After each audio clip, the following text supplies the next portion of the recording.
இந்த மாலை வேளையிலும் இந்த வேத பாட நிகழ்ச்சியில் இணைந்திருக்கிற எல்லா தேவ பிள்ளைகளுக்கும் ஆண்டவர் இயேசு கிறிஸ்துவின் இன்புடைய நாமத்திலே வாழ்த்துக்களை தெரிவிக்கிறேன். इस शाम के समय यहाँ मिले हुए सभी को यीशु मसीह के नाम से मैं स्वागत करता हूँ. இந்த மாலை வேளையிலும் நாம் படித்துக் கொண்டிருக்கிற யூதா நிருபத்திலிருந்து நாம் கர்த்தருடைய வார்த்தைகளை நாம் சிந்திக்கலாம். इस शाम के समय में हम पढ़ते जो आ रहे हैं यहूदा के पत्री से हम इस शाम के समय में भी सुनेंगे. நாம் கடந்த வாரத்திலே யூதா நிருபத்தின் 3வது வசனத்திலிருந்து நாம் கற்றுக்கொண்டு வந்து 3வது 4வது வசனத்திலிருந்து கற்றுக்கொண்டு வந்தோம். யூதா நிருபத்தை அவர் எழுதியிருப்பதின் நோக்கம் ஒரு விசை ஒப்புக் கொடுக்கப்பட்ட விசுவாசத்திற்காக நீங்கள் போராட வேண்டும் என்று யூதா நிருபக்காரன் வலியுறுத்துகிறார். यहूदा के पत्री से पिछले हफ्ते हमने तीसरे वचन से हम सुनते हुए आए, वहाँ ऐसे लिखा है कि हमें दिया हुआ विश्वास के लिए हमें उसके खिलाफ आने वाले सारे बातों के लिए लड़ना है. அவ்விதமாய் சிந்திக்கும் பொழுது அதற்கு காரணம் என்னவென்று சொன்னால், சிலர் விசுவாசத்திலிருந்து வழிவிலக செய்யும்படியாய் சிலர் பக்க வழியாய் நுழைந்திருக்கிறார்கள் என்றதான அந்த வார்த்தையின் அடிப்படையிலே பக்க வழியாய் நுழைகிறவர்கள் எப்படிப்பட்டவர்கள் என்ற விஷயத்தை கடந்த வாரத்தில் பகிர்ந்து கொண்டேன். उसके बारे में हम देखे जाए तो तीसरे वचन में उनके बारे में लिखा है जो छुपे हुए मार्ग से आते हैं उनको हम कैसे जीत पाएंगे कर हम सीखे थे.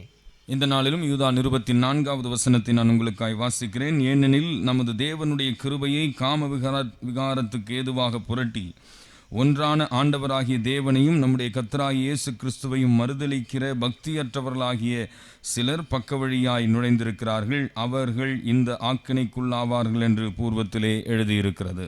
चौथा वाक्य में पढ़ता हूँ, क्योंकि कितने ऐसे मनुष्य चुपके से हम में आ मिले हैं जिनका हम इस दंड का वर्णन पुराने समय से पहले ही से ही लिखा गया था. ये भक्तिहीन और हमारे परमेश्वर का अनुग्रह का लुचपन को बदल डालते हैं और हमारे एकमात्र स्वामी और प्रभु यीशु मसीह का इनकार करते हैं. எனவே பக்க வழியாய் நுழைந்திருக்கிறவர்களை குறித்து யூதா நிருபக்காரன் 3 வார்த்தைகளிலே அவர்களை இங்கே குறிப்பிடுகிறார். छुपे हुए मार्ग से आने वाले लोगों को यहूदा के पत्री में 3 विषयों में भागकर बताया गया है. அவர்களை குறித்து அவர் குறிப்பிடும் பொழுது கிருபையை புரட்டுகிறவர்கள், उनके बारे में जब बताते हैं तो वो ऐसे लिखे हैं, उसके पहले अनुग्रह को लुचपन में बदल डालते हैं. இயேசு கிறிஸ்துவை மறுதலிக்கிறவர்கள், यीशु मसीह का इनकार करने वाले. 3வது வார்த்தை பக்தியற்றவர்களாகிய சிலர் பக்க வழியாய் நுழைந்திருக்கிறார்கள். और भक्तिहीन जो है वे छुपे मार्ग से भी आ मिले हैं.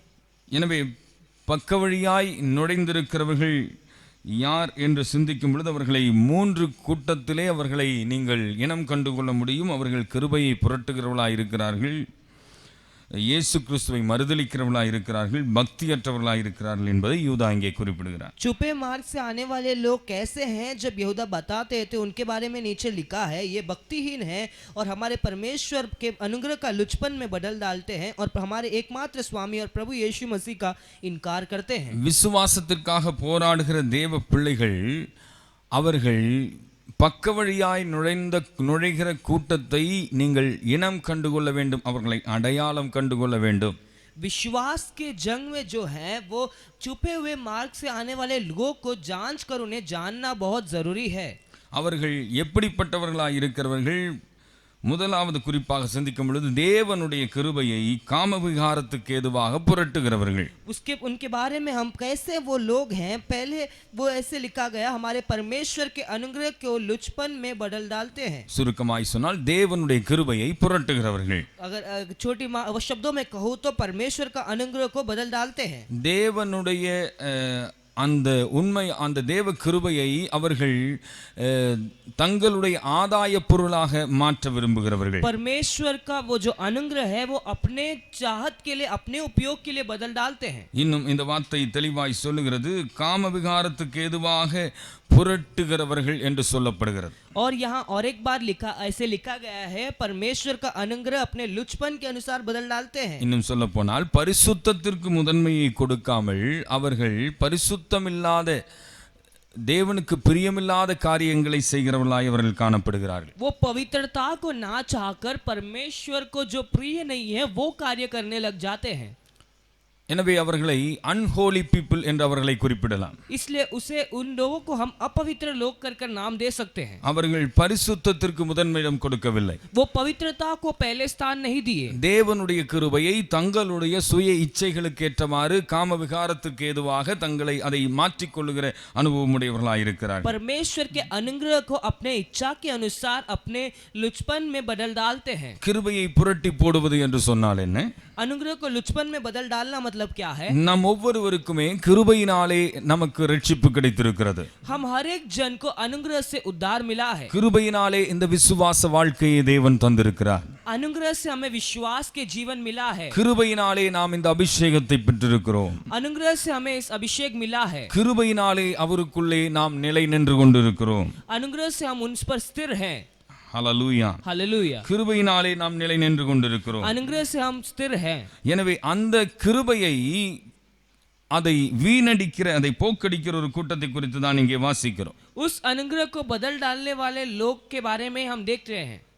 தீத்து 2 அதிகாரம் 11, 12, 13 வசனங்களிலே தீத்து 2 அதிகாரம் 11, 12, 13 வசனங்களிலே तीतु 12 अध्याय उसका 13, 14 और 15 वचन में जब हम देखेंगे தீத்து 2 அதிகாரம் 11, 12, 13 வசனங்களிலே तीतु दूसरा अध्याय उसका 11, 12, 13 वचन में ஏனெனில் எல்லா மனுஷருக்கும் ரட்சிப்பை அளிக்கத்தக்க தேவ கிருபையானது பிரசன்னமாகி நாம் அவபக்தியையும் லௌகிக இச்சைகளையும் வெறுத்து தெளிந்த புத்தியும் நீதியும் தேவ பக்தியும் உள்ளவர்களாய் இவ்வுலகத்திலே ஜீவனம் பண்ணி நாம் நம்பியிருக்கிற ஆனந்த பாக்கியத்துக்கும் மகாதேவனும் நமது இரட்சகருமாய் இயேசு கிறிஸ்துவினுடைய மகிமையின் பிரசன்னமாகுதலுக்கும் எதிர்பார்த்து கொண்டிருக்கும்படி நமக்கு போதிக்கிறது. वहाँ ऐसे लिखा गया है, क्योंकि परमेश्वर का वह अनुग्रह प्रकट है जो सब मनुष्यों के उद्धार के कारण है, और हम चेतावनी देते हैं कि हम अभक्ति और संसारिक अभिलाषाओं के से मन फिराकर उस युग में संयम और धर्म और भक्ति से जीवन बिताए और उस धन्य आशा की अर्थात अपने महान परमेश्वर का उद्धारकर्ता यीशु मसीह की महिमा के प्रकट होने की बाट जोते रहे. அந்த தேவ கிருபையின் மேன்மை என்று சொல்வது என்னவென்றால் நம்மை அவபக்தியிலிருந்து லௌகிக இச்சைகளிலிருந்து நம்மை இவ்விதமான எல்லாவற்றிலிருந்தும் நம்மை விலக்கி ஆனந்த பாக்கியத்திற்கும் இரட்சகராய் இயேசு கிறிஸ்துவின் மகிமையின் பிரசன்னமாகுதலுக்கும் அந்த கிருபை நம்மை ஆயத்தப்படுத்தி இருக்கிறது. उस अनुग्रह का यही मकसद है कि हमें इस दुनिया की सारी सांसारिक अभिलाषाओं को और चेतावनी उससे अभक्ति से सारी चेतावनी देते हुए उस धन्य आशा की अर्थात अपने महान परमेश्वर उद्धारकर्ता की महिमा प्रकट होने की बाट जोने के लिए हमें तैयार करता है. எனவே அவ்விதமான மேன்மையான இந்த கிருபையை நாம் இழந்து விடக் கூடாது என்பதுதான் நம்முடைய அனுபவமான முக்கியமான விஷயம். उस महान अनुग्रह को हमें खोना नहीं है कर वो एक मुख्य विषय है. கலாத்தியர் 5 அதிகாரம் 1வது வசனம் இவ்விதமாய் சொல்லுகிறது, ஆனபடியினாலே நீங்கள் மறுபடியும் அடிமைத்தனத்தின் நுகத்துக்குட்படாமல் கிறிஸ்து நமக்கு உண்டாக்கின சுயாதீன நிலைமையிலே நிலை கொண்டிருங்கள். गलातियों उसका 5वां अध्याय पहला वचन में ऐसा लिखा गया, मसीह ने स्वतंत्रता के लिए हमें स्वतंत्र किया है, अतः इसी में स्थिर रहो और दासत्व के जुए में फिर से ना जुटो. இந்த மகா பெரிதான கிருபையினாலே எபிரேயர் 10 அதிகாரம் 14வது வசனத்தின் அடிப்படையில் எபிரேயர் 10 அதிகாரம் 14வது வசனத்தின் அடிப்படையிலே ஏனெனில் பரிசுத்தமாக்கப்படுகிறவர்களை ஒரே பலியினாலே இவர் என்றென்றைக்கும் பூரணப்படுத்தி இருக்கிறார். அந்த ஒரே பலியினாலே நாம் பரிசுத்தமாக்கப்பட்டு கிருபையின் அந்த பூரணத்தை நாம் பெற்றுக்கொண்டவர்களாய் இந்த பூமியிலே வாழ்ந்து கொண்டிருக்கிறோம். इब्रानियों 10वां अध्याय उसका 4था वचन में ऐसे लिखा गया है, क्योंकि यह अनहोना है कि बैलों और बकरा का लहू पापों को दूर करे, इस कारण वह जगत में आते समय कहता है, बलिदान और भेंट तूने न चाही पर मेरे लिए एक देह तैयार की. இயேசுவின் அந்த ஒரே பலியினாலே அவருடைய இரத்தத்தினாலே இந்த கிருபையினாலே ஒவ்வொருவருக்கும் இந்த ரட்சிப்பின் மீட்பானது ஒவ்வொருடைய வாழ்க்கையிலும் கிடைத்திருக்கிறது. यीशु मसीह के उस पवित्र लहू के कारण हर एक घर पर हर एक परिवारों में उस उद्धार मिला है. ஆனால் இந்த கிருபையை போக்கடிக்கிறவர்கள் கிருபையை புரட்டுகிறவர்கள் என்று சொல்லுகிறவர்கள் அதை அந்த ஒரே பலியினாலே அன்றைக்கு முதல் மனிதனாய் இருந்ததான கடந்த காலத்தில் வாழ்ந்த முதல் மனிதனாய் ஆதாமில் இருந்து இப்பொழுது வாழ்ந்து கொண்டிருக்கிற இனியும் பிறக்க போகிற ஒவ்வொரு மனிதனுடைய வாழ்க்கையிலும் அந்த பரிசுத்தத்தை அந்த மீட்பை தேவன் உருவாக்கி வைத்திருக்கிறார். उस वो जो आशा में मिली है वो परमेश्वर की मसीह के उद्धार से आदम से लेकर आज तक के सब किया गया है. இயேசுவின் இரத்தமானது பூரண பரிசுத்தத்தை நம் ஒவ்வொருடைய வாழ்க்கையிலும் அது தந்திருக்கிறதா இருக்கிறது. यीशु का लहू हम हर एक जन के जीवन में एक पवित्रता हमें बनाकर दिया है.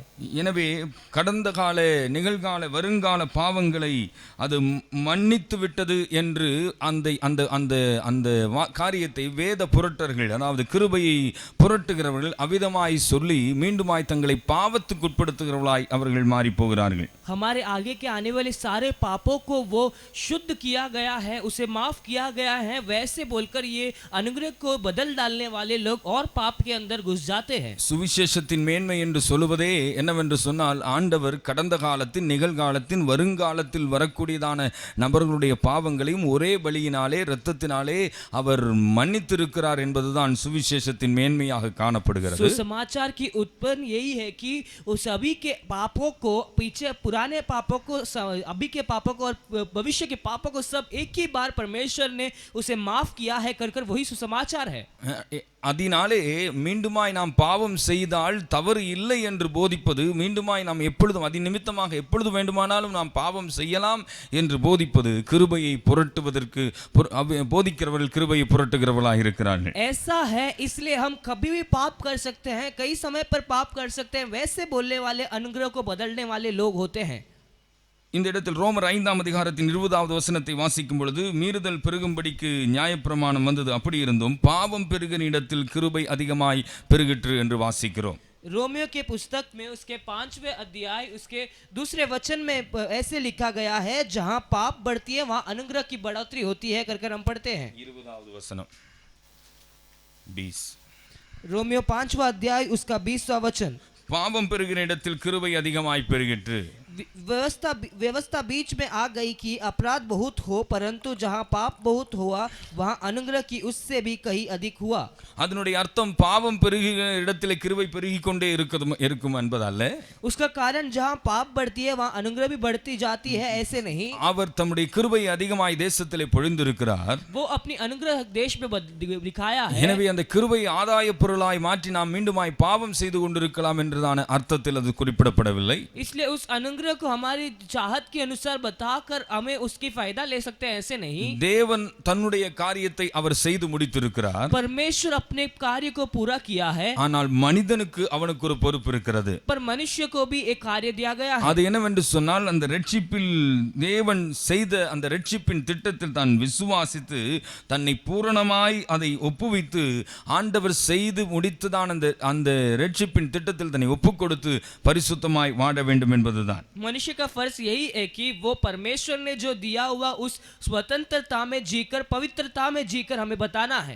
தேவன் செய்ததை தேவன் செய்தார். परमेश्वर ने जो किया वो परमेश्वर ने किया. மனிதன் செய்ததை அவன் பரிசுத்தமாய் அதை விசுவாசித்து அந்த மீட்பின் திட்டத்துக்குள் வந்து பரிசுத்தமாய் வாழ வேண்டும் என்று தான் அவர் விரும்புகிறார். और मनुष्य को यही करना परमेश्वर चाहते हैं कि मनुष्य अपने सारे मार्गों में पवित्रता से जीकर परमेश्वर के पास रहना है कर परमेश्वर चाहता है. பாவ மன்னிப்பை பெற்று அவருடைய சமூகத்திலே பரிசுத்தமான ஒரு ஜீவியம் செய்ய வேண்டும் என்பதையே அவர் விரும்புகிறார். परमेश्वर की उपस्थिति में वो पवित्र जीवन जीना है कर परमेश्वर हमारे बारे में चाहते हैं. எனவே எப்பொழுதும் பாவம் செய்து கொண்டிருக்கிறவர்களாய் அல்ல, பாவத்தை அறிக்கை செய்து அதை விட்டுவிட வேண்டியவர்களாய் நாம் காணப்படுகிறோம். हर समय पाप कर लेना कर परमेश्वर हमें नहीं चाहते, बल्कि हमारे पापों को कबूल कर उसके भूल जाने की और न करने की एक उत्साह होनी चाहिए.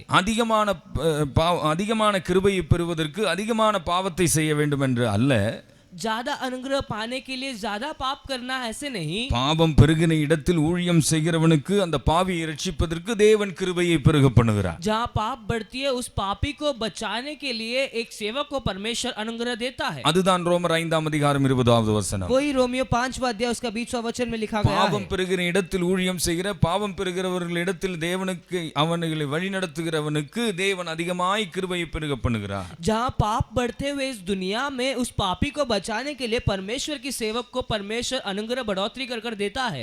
ஆனால் இன்றைக்கு இந்த தேவனுடைய கிருபையை சுய இச்சைகளுக்காக காம விகாரத்துக்காக புரட்டுகிற ஒரு கூட்டத்தை நாம் நம்முடைய தலைமுறையில் சந்தித்துக் கொண்டிருக்கிறோம். पर इस परमेश्वर की अनुग्रह को इस समय के लोग ऐसे उसे बदल डाले हैं कि वो अपने उपयोग के लिए, अपने शारीरिक अभिलाषाओं के लिए उपयोग करते हैं। அவர்கள்தான் அதிகமான கிருபை, ஹைப்பர் கிரேஸ் என்றெல்லாம் சொல்லி புதிய உபதேசங்களை நம்முடைய மத்தியிலே நுழைத்துக் கொண்டிருக்கிறார்கள். वे लोग ही अनुग्रह की बढ़ोतरी कर कर अपने बीच में एक नए सुसमाचार को लेके आ गए। இவர்களை வேதம் யூதா குறிப்பிடுகிறார், அவர்கள் கிருபையை புரட்டுகிறவர்கள். इनके बारे में यहूदा बताते हैं कि वे परमेश्वर की अनुग्रह को लुचपन में बदल डालने वाले लोग हैं। அவர்கள் அன்ஹோலி, பரிசுத்தமாய் வாழ வேண்டும் என்று முயற்சிக்கிறவர்கள் அல்ல, பரிசுத்தம் இல்லாததற்காக தங்களுடைய வாழ்க்கையை அர்ப்பணிக்கிறவர்களாய் மாறி போகிறார்கள். वे लोग पवित्रता के लिए जीते नहीं बल्कि अपवित्र के लिए वो अपने आप को बदल डालते हैं कर कर वो कहते हैं। எனவே பக்க வழியாய் நுழைகிற ஒரு கூட்டத்தை இனம் கொண்டு கொள்வதற்கு அவர் கொடுப்புகிறார். அன்ஹோலி பீப்புள், அவர்கள்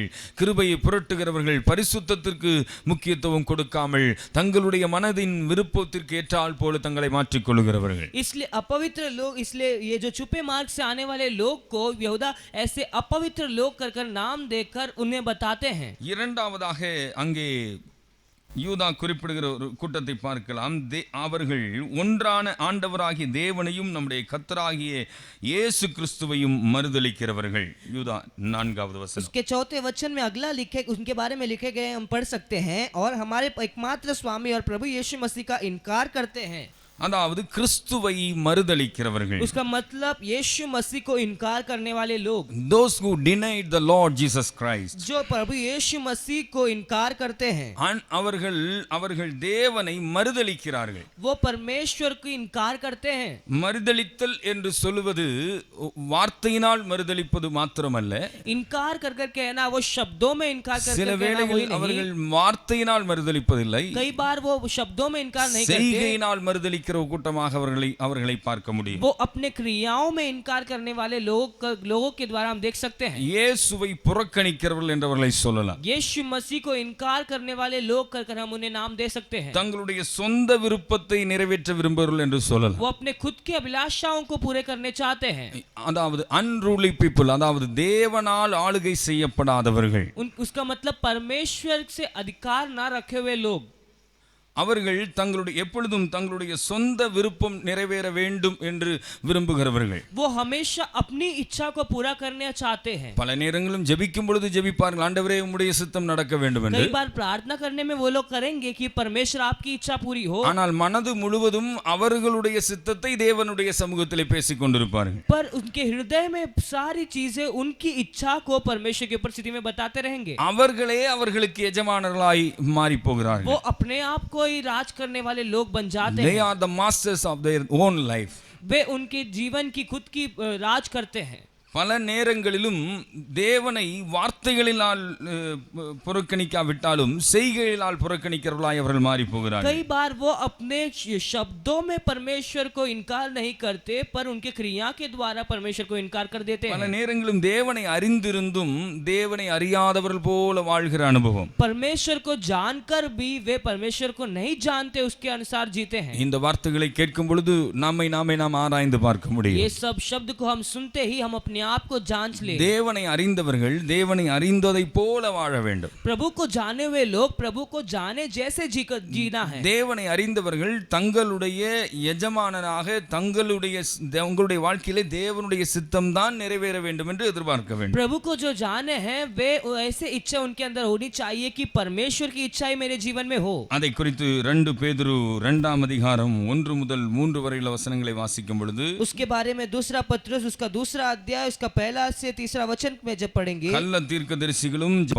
அவர்களாய் தந்திரமான வார்த்தைகளால் உங்களை தங்களுக்கு ஆதாயமாக வசப்படுத்திக் கொள்வார்கள். பூர்வ காலம் முதல் அவர்களுக்கு விதிக்கப்பட்ட ஆக்கினை அயர்ந்திராது, அவருடைய அழிவு உறங்காது என்று பேதுருவும் அதை குறிப்பிடுகிறார். पत्रस यहाँ ऐसे लिखा है, जिस प्रकार उन लोगों में झूठे भविष्यवक्ताएं थे उसी प्रकार तुम में भी झूठे उपदेशक होगा, जो नाश करने वाले पाखंड का उद्घाटन चिप कर करेंगे और उस स्वामी का जिसने उन्हें मोल लिया है इनकार करेंगे और अपने पाप को शीघ्र विनाश में डाल देंगे। बहुत से उनमें से उनके समान लुचपन करेंगे, जिनके कारण सत्य का मार्ग का निंदा हो जाएगी।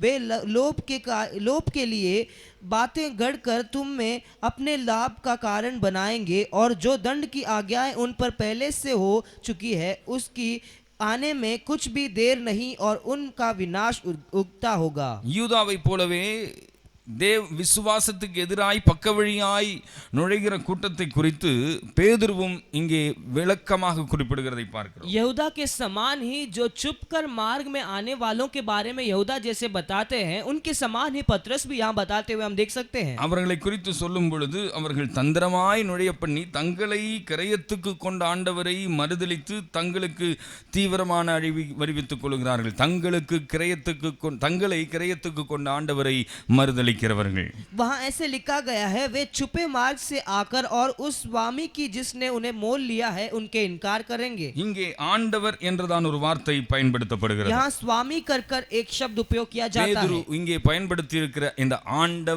ஆண்டவர் என்றதான இந்த வார்த்தை கிரேக்க புதிய ஏற்பாட்டு வார்த்தை மாஸ்டர் என்றும் கிரேக்க மொழியிலே कुरियोस என்றும் பயன்படுத்தப்படுகிறது. यहाँ ये जो स्वामी कर लिखा गया है, यूनानी भाषाओं में उसको कुरियोस कर बताते हैं. எனவே ஆண்டவர் என்ற இந்த வார்த்தையை கிறிஸ்துவை மறுதலிக்கிறவர்கள் என்ற ஒரு கூட்டத்தை நாம் குறித்து சிந்திக்கும் பொழுது அப்ப கிறிஸ்துவை மறுதலிக்காதவன் எவ்விதமாய் இருக்க வேண்டும் என்பதை நாம் அங்கே சற்று ஆராய வேண்டியது அவசியம். मसीह को इनकार करने वाले लोगों के बारे में जब हम देखते हैं, मसीह को ना इनकार करने वाले लोग कैसे जीना है वो हमें देखना जरूरी. நாம் இந்த வார்த்தை ஆண்டவரை தங்களை கிரயத்துக்கு கொண்ட ஆண்டவரை மறுதலித்து என்று இந்த வார்த்தை வாசிக்கும் பொழுது நாமும் நம்முடைய ஜீவியத்திலே நம்மை கிரயத்துக்கு கொண்ட ஆண்டவரை மறுதலிக்கிறவர்களாய் இருக்கிறோமா என்பதை இந்த வார்த்தையை இந்த ஆண்டவரை என்ற வார்த்தையை சிந்திக்கும் பொழுது நாம் புரிந்து கொள்ள முடியும். उस स्वामी का जिसने उन्हें मोल लिया है उनके इनकार करेंगे कर वो वैसे लिखते समय हम भी कई बार ऐसे मार्गों में हम चले जाते हैं कि हमें अपने आप को जांचना जरूरी है. இங்கே சொல்லப்பட்டிருக்கிற இந்த ஆண்டவர் என்ற வார்த்தைக்கு 4 விதமான ஒரு அர்த்தத்தை நான் கொடுக்க விரும்புகிறேன். यहाँ कहा गया हुआ उस स्वामी कर इस शब्द को 4 तरीके के एक शब्द या विषय बताते जाते हैं. நம்முடைய தனிப்பட்ட வாழ்க்கையில் நாம் பல தீர்மானங்களை எடுக்கிறோம், ஆனால் நம்முடைய வாழ்க்கையில் தீர்மானம் எடுக்க வேண்டியவர் ஆண்டவராக இருக்கிறார். हम हमारे व्यक्तिगत जीवन में कई निर्णय लेते हैं, पर हमारे जीवन की निर्णय लेने वाले परमेश्वर ही होना चाहिए. பல வேளைகளில் நாம் நம்முடைய விஷயங்களில் நாமே நிதானித்து நாமே முடிவெடுக்கிறவர்களாய் மாறி போகிறோம். कई बार हमारे विषयों में हम खुद ही सारी निर्णय लेकर हम खुद ही चलाने वाले लोग बन जाते हैं. மனது முழுவதும் நம்முடைய இருதயம் ஆசிக்கிற விஷயத்தை நிறைத்து வைத்துக் கொண்டு உம்முடைய சித்தத்தின்படி ஆக கடவுது என்று நாம் ஜெபிப்போம். हृदय भर हमारी इच्छाओं को पूरा भरकर रखकर और परमेश्वर की इच्छा पूरा हो कर हम प्रार्थना करते हैं. பல நேரங்கள் அவிதமாய் நிறைந்திருப்பதனாலே அதற்கேற்ற தரிசனங்கள், அதற்கேற்ற வார்த்தைகள், அதற்கேற்ற வசனங்கள் சில நேரங்களில் சிலருக்கு கிடைத்துக் கொண்டிருக்கும். कई बार वैसी सोच हमारे अंदर है, इसलिए उसके अनुसार एक वचन, उसके अनुसार एक शब्द उन्हें मिल जाता है. அப்படி அல்லாமல் நம்முடைய வாழ்க்கையிலே ஆண்டவர் என்ற அந்த வார்த்தைக்கு நம்முடைய வாழ்க்கையிலே முக்கியத்துவம் கொடுப்போம் என்றால் நாம் இவ்விதமாய் விசுவாசிக்க வேண்டும், ஆண்டவர் என்னுடைய வாழ்க்கையிலே அவருடைய சித்தம் நடக்க வேண்டும். वैसे ना होकर परमेश्वर की इच्छा मेरे अंदर होना है तो हमारी इच्छा, हृदय की सारी इच्छाओं को हटाकर परमेश्वर की इच्छा ही मेरे हृदय में होना चाहिए, मेरे जीवन में होना चाहिए कर एक सोच हमारे अंदर होना जरूरी है. அதைத்தான் ஆண்டவர் இயேசு கிறிஸ்துவும் செய்கிறார். ஆண்டவர் இயேசு கிறிஸ்து அவருடைய சிலுவை மரணத்தின் சமயத்தில் வரும்பொழுது ஆண்டவரே இந்த பாத்திரம் என்னை விட்டு நீங்க கூடுமானால் நீங்க செய்யும், இது அவருடைய விருப்பம். ஆனால் அவர் திரும்ப கூட இன்னொரு வார்த்தை, ஆகிலும் என்னுடைய சித்தத்தின்படி அல்ல உம்முடைய சித்தத்தின்படியாக கடவது. यही हम मसीह के जीवन में भी देखते हैं. कई मसीह ने जब प्रार्थना किया, परमेश्वर ये पात्र मेरे से हट सकती है तो हटा दो, पर तो भी परमेश्वर आपकी इच्छा पूरी हो कर वहां हम देख सकते हैं. அங்கே ஆண்டவர் குறிப்பிடுகிற ஒரு விஷயம் இருக்கிறது. ஆண்டவருடைய விருப்பம் சிலுவை மரணத்தின் அந்த அந்த காரியம் தன்னை விட்டு நீங்கினால் நீங்கலாம், ஆனாலும் தேவனுடைய சித்தம் என்னவோ அதுதான் நடக்க வேண்டும். मसीह के बारे में हम देखें तो मसीह की इच्छा, मसीह अपने हृदय में ऐसे प्रार्थना किए कि वो क्रूस, वो वेदना मेरे से हट सकती है तो हट सकता है, पर परमेश्वर की इच्छा वहां पूरी होनी है. இந்த வார்த்தையை கேட்கிற அன்பானவர்களே, நம்முடைய ஜெபம் விதமாக இருக்கிறது. ये वचन सुनने वाले परमेश्वर के बच्चों, हमारी प्रार्थना कैसी है? நம்முடைய வாழ்க்கையில் தீர்மானம் எடுக்கக்கூடியதான அவகாசத்தை கர்த்தருக்கு விட்டு கொடுக்கிறோமா? हमारे पर जीवन की सारी निर्णय में निर्णय लेने की अधिकार परमेश्वर के हाथों में देते हैं क्या? ஆண்டவர் தீர்மானம் எடுக்கிறவராய் இருக்கிறாரா? परमेश्वर निर्णय ले रहे हैं क्या? தேவனை மறுதலிக்கிறவர்கள் தேவனுடைய சித்தத்துக்கு தங்களை ஒப்புக் கொடுப்பதில்லை.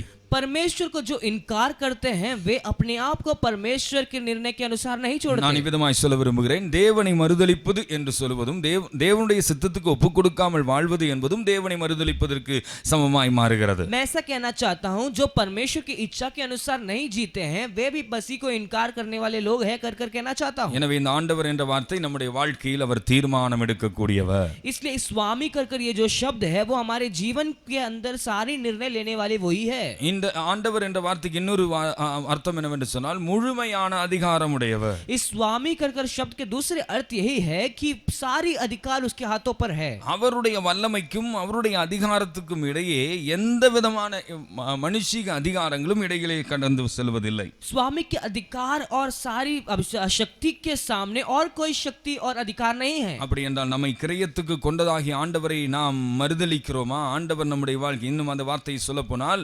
ஆண்டவருக்கே நம்முடைய வாழ்வின் முதன்மை ஆண்டவருக்கே ஒப்பு கொடுக்கிறதான விஷயம். जो स्वामी हमें मोल लिया है उसके इच्छा के अनुसार हम जी रहे हैं क्या कर एक सोच हमारे अंदर होनी जरूरी है। நம்முடைய வாழ்க்கையின் மேல் முழுமையான அதிகாரத்தை கொண்டிருக்கிறவர் ஆண்டவராகிய இயேசு கிறிஸ்து. हमारे जीवन में पूरी अधिकार रखा हुआ परमेश्वर यीशु मसीह है। உங்களில் எத்தனை பேர் சொல்ல முடியும் என் மேல் ஆண்டவருக்கு பூரண அதிகாரம் இருக்கிறது? कितने जन कह सकते हैं मुझ पर परमेश्वर की पूरी अधिकार है? நான் இயேசுவுக்கு முதன்மையான இடத்தை கொடுத்திருக்கிறேன் என்னுடைய வாழ்க்கையிலே. मैंने यीशु को मेरे जीवन में पहले स्थान दिया हूं कर कितने जन कह सकते हैं? அப்படி என்றால் இந்த மாலை வேளையில் நான் சொல்ல விரும்புகிறேன், வாழ்க்கையில் முதலிடம் இயேசுவுக்கு கொடுக்காதவர்கள் இயேசுவை மறுதலிக்கிறவர்கள் என்று சொல்லலாம். यदि मैं ऐसे कहना चाहता हूं, यदि आप ऐसे कह रहे हैं तो जो लोग परमेश्वर को अपना अधिकार नहीं दिए हैं वो परमेश्वर को इनकार करने वाले लोग होते हैं। இன்றைக்கு அநேகருடைய வாழ்க்கையில் ஆண்டவர் முதலிடத்திலே இல்லை. इन दिनों में कई लोग के जीवन में भी परमेश्वर पहले स्थान पर नहीं है। அநேகருடைய வாழ்க்கையிலும் ஆண்டவர் முழுமையான அதிகாரம் உடையவராக இல்லை. कई लोग के जीवन में भी परमेश्वर के हाथ में पूरे अधिकार उनके जीवन के ऊपर नहीं है। அவருடைய அதிகாரத்திற்கு இடையிலே மனுஷிக அதிகாரங்கள் நம்முடைய சுய சித்தத்தின் அதிகாரங்கள் எல்லாம் அது தடைப்படுத்துகிறதா, அவருடைய அதிகாரத்தை தடைப்படுத்துகிறதாய் மாறி போகிறது. उसके अधिकार के बीच में मानसिक अधिकार और हमारी इच्छा के अधिकार सारे रुकावटें देते हुए ठोकर खाने वाले बन जाते हैं। வாழ்க்கையின் முதன்மையை தேவனுக்கு கொடுக்காமல் உலகத்திற்கும் வேலைக்கும் பலவிதமான ஆசாபாசங்களுக்கும் இடம் கொடுக்கிறவருடைய வாழ்க்கையிலே தேவனுடைய அதிகாரம் செயல்படுவதில்லை. परमेश्वर को जीवन में पहला स्थान नहीं देते हुए जो अपने कामों को, अपने दफ्तर में के कामों को और अपने सारी दुनिया के कामों को पहले स्थान जो देते हैं उनमें परमेश्वर का अधिकार पूरा नहीं हो पाती। எனவே ஆண்டவர் தீர்மானம் எடுக்கக்கூடியவர். इसलिए परमेश्वर निर्णय लेने वाला है। ஆண்டவர் நம்முடைய வாழ்க்கையிலே முழு அதிகாரமும் உடையவர். इसलिए परमेश्वर हमारे जीवन में पूरा अधिकार रहना चाहिए। மூன்றாவதாக போப் ஆண்டவரை சொல்லும் பொழுது கத்தோலிக்க ஜனங்கள் அவர்தான் பெரிய அதிகாரியாக அவர்களை நினைப்பார்கள். तीसरा एक आरसी लोगों में जो उनके पोप को बारे में देखते हैं उन्हें ऐसे है कि उनको पोप ही सारी अधिकार को पाए हुए हैं। கத்தோலிக்க சமுதாயத்தின் முழுவதுக்கும் ஒரு அதிகாரம் அவருடைய கரையில் இருக்கிறதாய் அவர்தான் ஆளுகை செய்கிறவர் என்று அவர்கள் நம்புகிறதுண்டு. उस कैथोलिक सभा के सारे अधिकार उनके हाथों में है कर वे ऐसे कहते हैं। அப்படி என்றால் ஒரு பெரிய ஆளுகை அவர் மேல் இருக்கிறதாக, அதிகாரம் இருப்பதாக, அந்த செங்கோலை எல்லாம் அவர் வைத்திருக்கிற அடையாளம் அதுதான். என் மேல், எனக்குள்ள, என் கையிலே ஒரு ஆளுகை இருக்கிறது.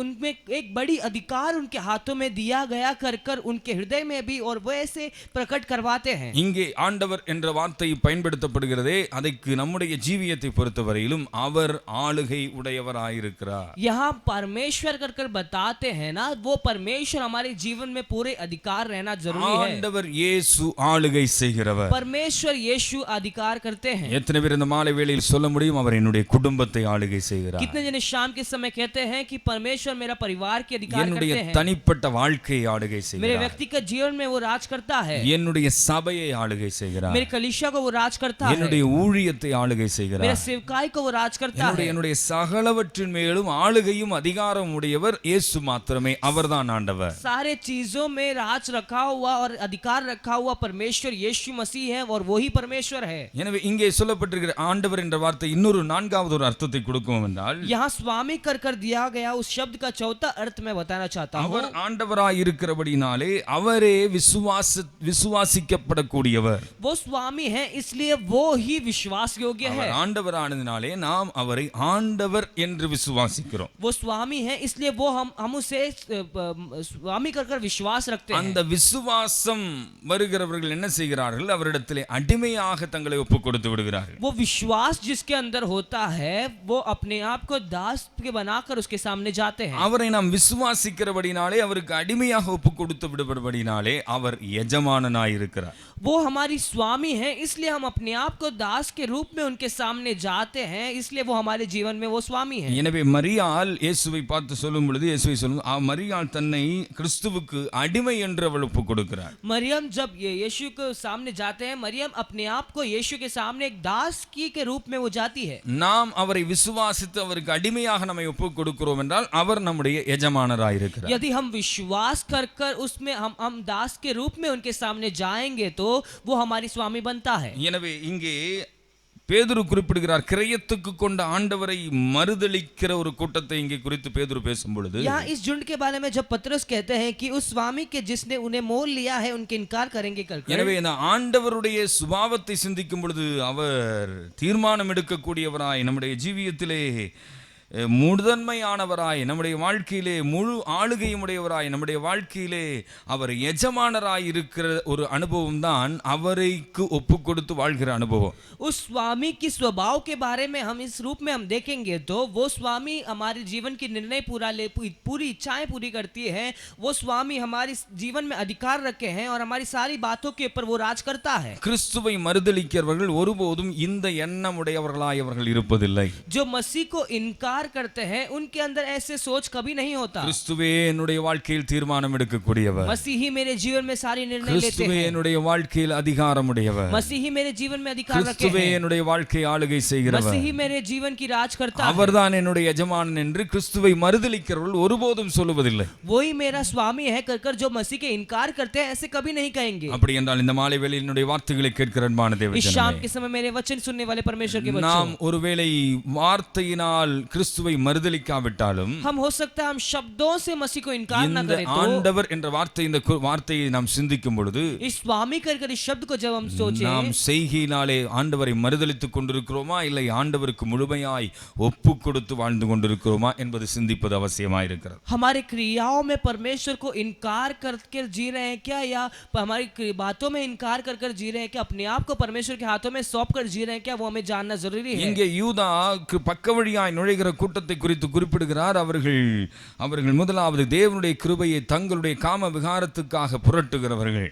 यहाँ ये जो छुपे मार्ग से आने वाले लोग के बारे में यहूदा जब कहते हैं तो पहले कहते हैं कि हमारे परमेश्वर के अनुग्रह में लुचपन में बदल डालने वाले लोग हैं। இரண்டாவதாக அவர்களை குறித்து சொல்லும் பொழுது தம்முடைய தேவனாகிய கர்த்தரை இயேசு கிறிஸ்துவை மறுதலிக்கிறவர்களாய் இருக்கிறார்கள். और हमारे एकमात्र स्वामी और प्रभु यीशु मसीह का इनकार करते हैं कर कहे हैं। இந்த வார்த்தைகளை கேட்கும் பொழுது அன்பான தேவ பிள்ளைகளே, நீங்களும் உங்களுடைய வாழ்க்கையிலே ஆண்டவருக்கு இடம் கொடுக்காத ஒரு வாழ்க்கை வாழ்ந்து கொண்டிருக்கிறீர்கள் என்றால் நீங்கள் மறுதலிக்கிற கூட்டத்திலே இணைந்து கொண்டிருக்கிறீர்கள் என்பதை மறந்து போகாதீர்கள். इस वचन को सुनने हुए प्रिय परमेश्वर के लोगों, यदि आप भी ऐसे इनमें से आप कोई कार्य आपके हृदय में पहुंच रही है तो ये जानिए आप परमेश्वर को इनकार कर रहे हो। தேவனை அறிந்தும் அறியாதவர்கள் போல வாழ்கிற அனுபவம், परमेश्वर को जानकर भी नहीं जानते उसके समान जी रहे हैं, தேவனுடைய கிருபை என்னவென்று உணர்ந்தும் அதை உணராது வாழ்கிறதான அனுபவம், परमेश्वर की अनुग्रह को महसूस कर भी वो महसूस किए बिना जी रहे हैं, தேவனுக்கு கொடுக்க வேண்டிய கனத்தை கொடுக்காத வாழ்கிறதான அனுபவம், परमेश्वर को जो महिमा देना है वो नहीं देते हैं। இங்கே மூன்றாவது ஒரு கூட்டத்தை அங்கே யூதா குறிப்பிடுகிறார். यहाँ तीसरे एक झुंड को यहूदा बताते हैं, பக்தியற்றவர்கள், वे भक्तिहीन हैं। ஹல்லேலூயா. हालेलुया। பக்தியற்றவர்கள் என்று நாம் அந்த வார்த்தையை சொல்லும் பொழுது இன்னொரு கூட்டத்தை, அதுக்கு எதிர்மறையான கூட்டத்தை நாம் விதமாய் சொல்லலாம், பக்தி உள்ளவர்கள். भक्तिहीन का वो शब्द का उन झुंड के बारे में कहे तो उनके एक सीधा ऑपोजिट एक झुंड को हम देख सकते हैं, भक्ति से भरे हुए लोग। இங்கே யூதா இனம் அடையாளம் கண்டுகொள்ளும்படியாய் குறிப்பிடுகிற கூட்டத்தில் ஒரு கூட்டத்தை சொல்கிறார், பக்தியற்றவர்கள், அன்காட்லி பீப்புள். वो भक्तिहीन लोग हैं कर यहूदा बताते हैं। அப்படி என்றால் பக்தியற்றவர்கள் எப்படி இருப்பார்கள் என்று சிந்திக்க வேண்டும் என்றால், பக்தி உள்ளவர்கள் எப்படி இருக்க வேண்டும் என்று சிந்தித்தால் நமக்கு அதுக்குரிய அடையாளத்தை புரிந்து கொள்ள முடியும். भक्तिहीन लोग कैसे रहेंगे कर जानने से ज्यादा हम भक्ति जो इसके अंदर है वे कैसे रहना है कर जब हम देखेंगे तो हम उसे अच्छे से समझ पाएंगे। பக்தன் என்று சொல்லுகிறவன் எப்படி இருக்க வேண்டும் என்றால், அதை ஆண்டவருக்கு பயப்படுகிறவன், those who fear God என்னும் சொல்லப்போனால் அவருக்கு பயப்படுகிறவன் மட்டுமல்ல, அவருக்கு கொடுக்க வேண்டிய கனத்தை கொடுத்து பயப்படுகிறவன். पर भक्ति भरे हुए लोग के भक्ति के झुंड को हम कैसे देखेंगे कि वो परमेश्वर को सारी महिमा देता है और परमेश्वर की सारी आदर और महिमा परमेश्वर के हाथों में देता है। ஆண்டவருக்கு பயப்படுதல் என்று சொல்வது அது ஒரு ஒரு உணர்வின் நிமித்தமாய் வருகிற பயம் அல்ல. परमेश्वर पर भय रखना मतलब एक महसूस के अनुसार होने वाली एक भय नहीं।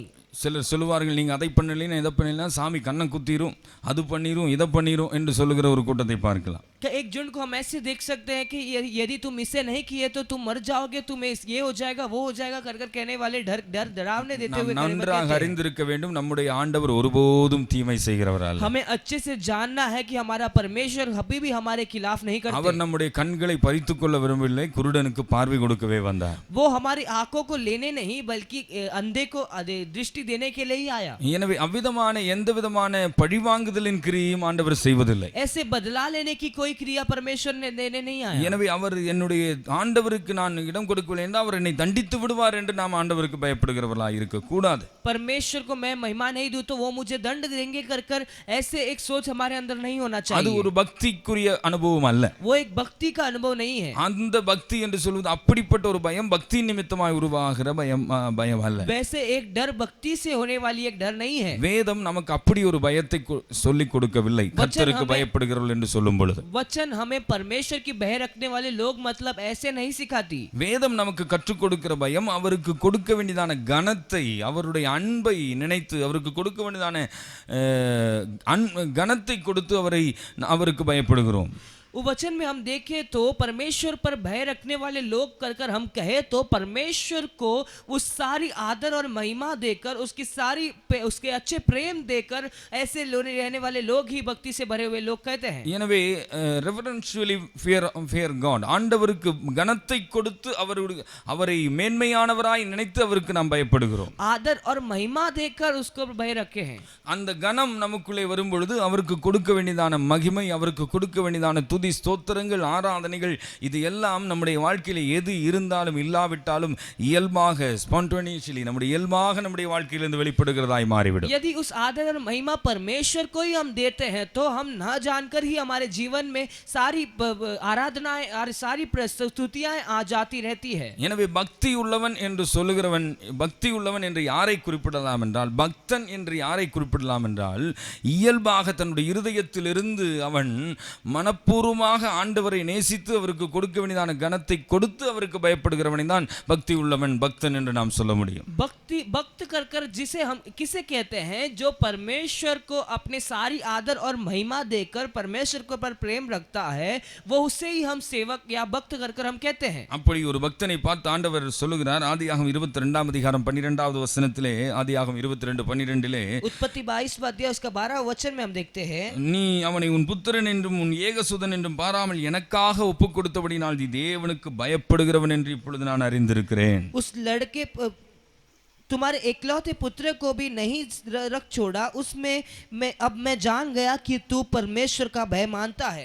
அவன் வேறொரு காரியத்தை யோசிக்காமல் தேவன் பேரில் வைத்திருக்கிற அன்பினாலே, தேவன் பேரில் வைத்திருக்கிற அன்பினாலே, தேவன் அவனுக்குரிய எஜமானனாய் இருப்பதினாலே, அவனுடைய வாழ்க்கையிலே சகல ஆளுகையும் அதிகாரத்தையும் உடையவர் அவராயிருப்பதினாலே அவர் கேட்டுவிட்ட விஷயத்தை எந்த விதத்திலும் மறுக்காமல் அதை ஒப்புக் கொடுக்கிற ஆபிரகாம் எங்கே பார்க்கிறோம். इस भक्त अब्राहम के बारे में देखते हैं कि वो अपनी परमेश्वर पर जो ऊंची आदर और प्रेम और महिमा परमेश्वर को देता था, इसलिए परमेश्वर ने जब उससे एकलौता पुत्र भी मांगा, उससे भी परमेश्वर को देने के लिए वो तैयार था। ஆபிரகாமுக்கு அவர் अनेक வாக்குத்தத்தங்களை கொடுத்திருந்தார். अब्राहम को परमेश्वर ने कई सारे वाचाएं दिए थे। ஆபிரகாமின் வாழ்க்கையின் மேலே சகல அதிகாரமும் அவருக்கு இருந்தது. अब्राहम के जीवन में सारे अधिकार परमेश्वर के हाथों में थी। அவனை தனியனாய் அழைத்து கொண்டு வந்து வாக்குத்தத்தங்களை கொடுத்திருக்கிறார். उसे अकेले में लेके आकर उसे वाचा दिया है। அவர் காண்பிக்கிற தேசத்துக்கு அவன் யாத்திரை செய்து போய் கொண்டிருக்கிறார். परमेश्वर ने जहां जो देश उसे बताया है वहां ही वो यात्रा कर जाता है। அப்படிப்பட்ட ஆபிரகாமிடத்தில் தான் ஆண்டவர் ஒரு காரியத்தை கேட்கிறார். वैसे होने वाले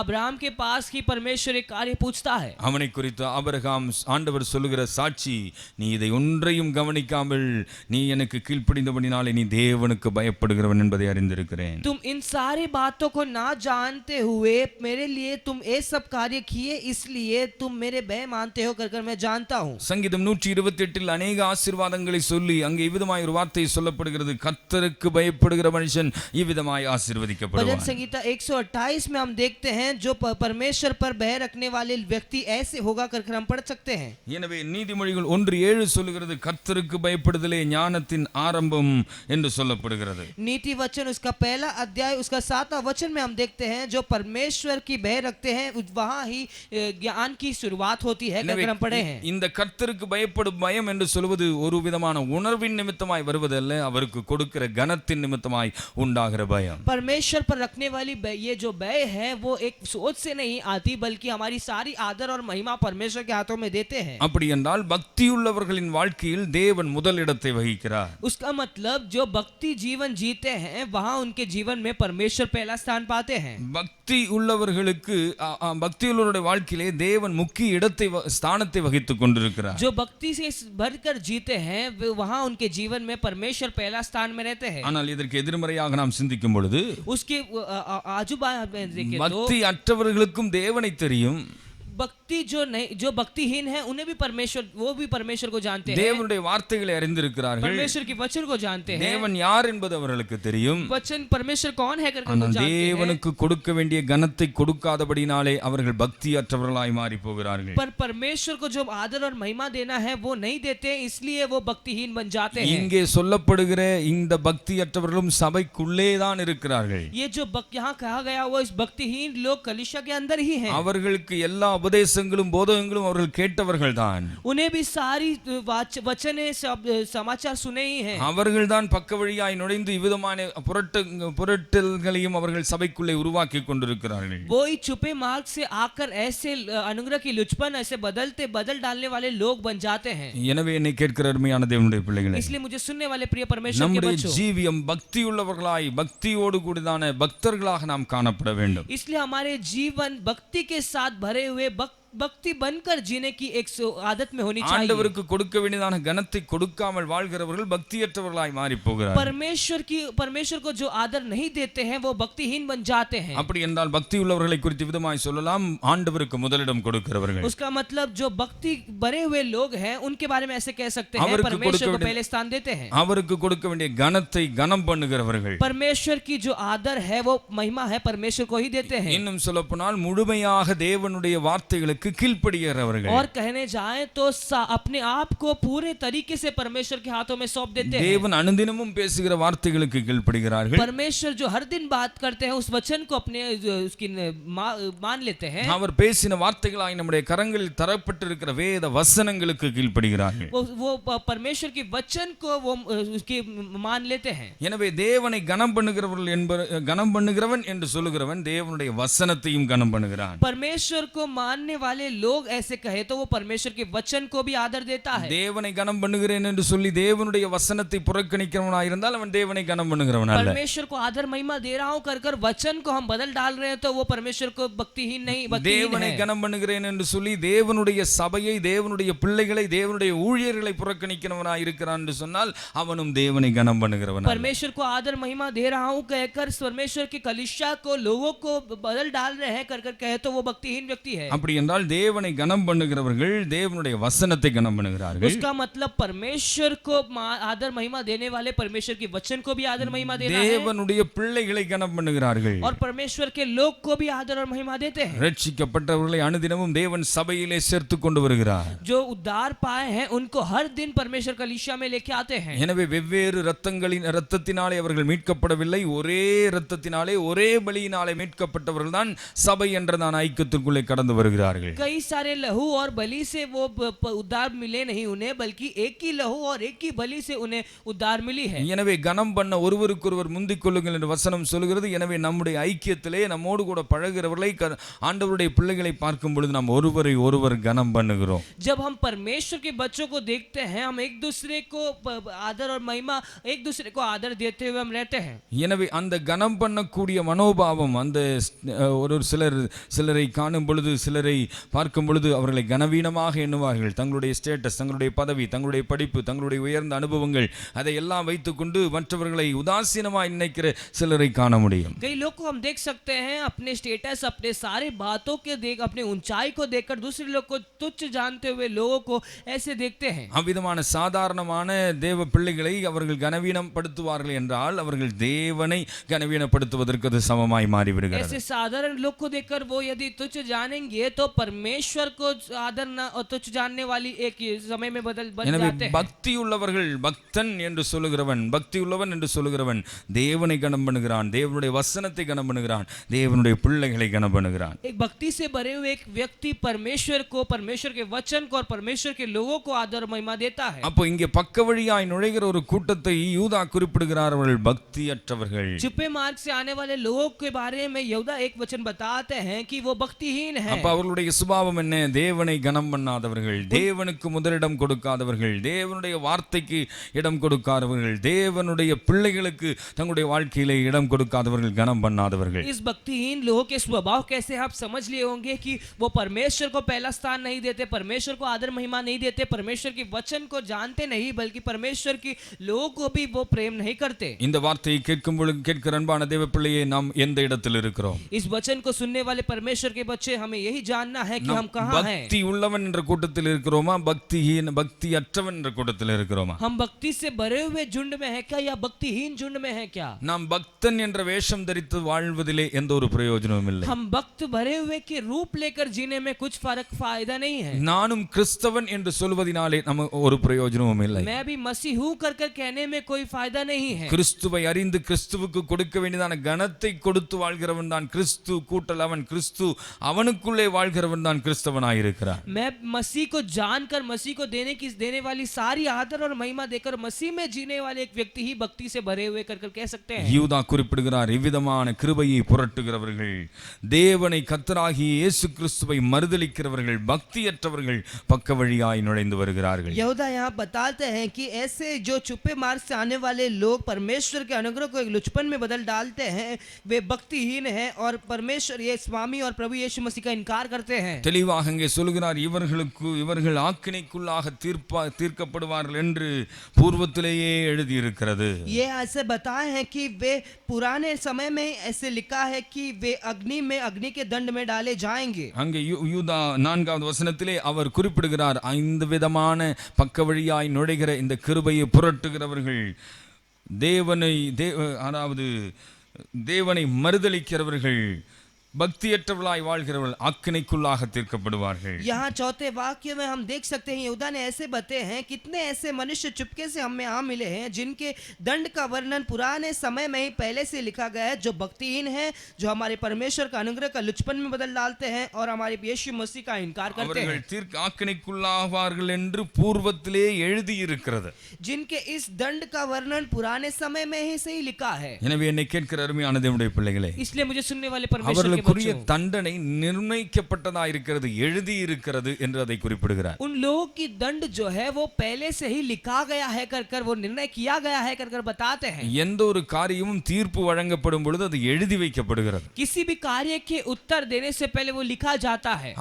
அந்த தீர்ப்பு வழங்கப்படும் பொழுது அது எழுதி வைக்கப்படுகிறது. वो उसकी अंतिम कार्य जब हो जाती है तो वो उसे लिखा जाता है. எனவே தண்டனை நிச்சயிக்கப்பட்ட ஒன்றாய் இருக்கிறது. इसलिए दंड निश्चित किया गया है. இந்த வார்த்தைகளை கேட்கும் பொழுது அன்பான தேவனுடைய பிள்ளைகளே, इस वचन सुनते समय परमेश्वर के लोग, யூதா குறிப்பிடுகிற இந்த 3 கூட்டத்திலே நாம் இருக்க கூடாது. यहूदा बताने वाले इस 3 झुंड में हमें रहना नहीं है. கிருபையை புறக்கணிக்கிறவர்களாய் இருக்க கூடாது. अनुग्रह को लुचपन में बदल डालने वाले लोगों के बीच में இயேசுவை नहीं रहना है. மறுதலிக்கிறவர்களாய் இருக்க கூடாது. यीशु मसीह को इनकार नहीं करना है பக்தி அற்றவர்களாய் இருக்க கூடாது. और हमें भक्तिहीन भी नहीं அப்படி रहना என்றால் है. அதற்கு இன்னொரு பக்கத்தை சொன்னால், ऐसे हो तो उसके दूसरे भाग को हम देखेंगे. தேவனுடைய கிருபையை அனுபவிக்கிறவர்களாய் நாம் காணப்பட வேண்டும். मसीह की अनुग्रह को महसूस करने वाले, அதை अनुभव करने वाले உணர்ந்து बनना है. வாழ்கிறவர்களாய் காணப்பட उसे வேண்டும். महसूस कर जीने वाले बनना है. தேவனை இயேசு கிறிஸ்துவை மறுதலிக்காமல் இயேசு கிறிஸ்துவுக்கு கொடுக்க வேண்டியதான கனத்தை கொடுத்து வாழ்கிறவர்களாய் நாம் காணப்பட வேண்டும். यीशु मसीह को इनकार ना करते हुए यीशु मसीह को जो आदर और महिमा देना है वो सारी देकर जीने वाले बनना है. அவருக்கு சாட்சியாக நாம் நிற்க வேண்டும். उसकी गवाही बनकर हमें रुकना है. நாம் பக்தர்களாய் இருக்க வேண்டும், பக்தி உள்ளவர்களாய் வாழ வேண்டும். हमें भक्ति से भरे हुए लोग बनकर जीना है. பக்தி என்பது நம்முடைய வாயின் வார்த்தையிலே அல்ல, भक्ति मतलब हमारी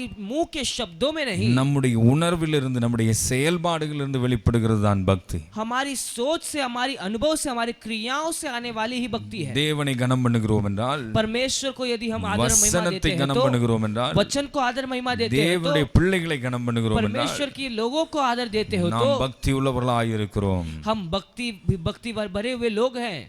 இந்த ஒரு அனுபவத்தை நாம் கற்றுக்கொண்டோம் என்று சொன்னால், इस अनुभव को हम यदि सीखे तो நம்மை மற்றவர்கள் யாரும் உற்சாகப்படுத்த வேண்டிய அவசியம் இல்லை. हमें कोई उत्साह देना जरूरी नहीं है। தேவன் தான் பரிசுத்தமாக்கப்பட்டவர்களுக்கு, பரிசுத்தமாக்கப்பட்டவர்களுக்கு, தேவனுடைய அன்பினாலே காக்கப்பட்டுகிறவர்களுக்கு இதை எழுதி குறிப்பிடுகிறார். जो बुलाए गए हैं और नाम से परमेश्वर पिता के प्रिय और यीशु मसीह के लिए सुरक्षित किए हुए उन लोगों के लिए लिखा गया है। நீங்கள் விசுவாசத்திற்காக போராட வேண்டும். तुम विश्वास के लिए लड़ना है। நீங்கள் விசுவாசத்திற்காய் போராட வேண்டும் என்றால் பக்க வழியாய் நுழைகிற அந்த கூட்டத்தை போல் இருக்கக்கூடாது. तुम्हें विश्वास के लिए लड़ना है तो वो छुपे मार्ग से आने वाले लोगों के जैसा तुम्हें नहीं रहना है। கிருபையை புரட்டுகிறவளாய் இருக்கக்கூடாது. अनुग्रह को लुचपन में बदल डालने वाले के बारे में இயேசுவை नहीं रहना है। மறுதலிக்கிறவளாய் இருக்கக்கூடாது. यीशु मसीह को इनकार नहीं करना है। எனவே வாயினால் மறுதலிக்காவிட்டாலும் செய்கையினால் மறுதலிக்கிற செயல்பாடுகள் நம்மிடத்தில் இருக்கக்கூடாது. मुंह से इनकार नहीं करे तो भी क्रिया से इनकार करने वाले नहीं रहना है। பக்தியற்ற ஜீவியம் பண்ணக்கூடாது. भक्तिहीन जीवन नहीं जीना है।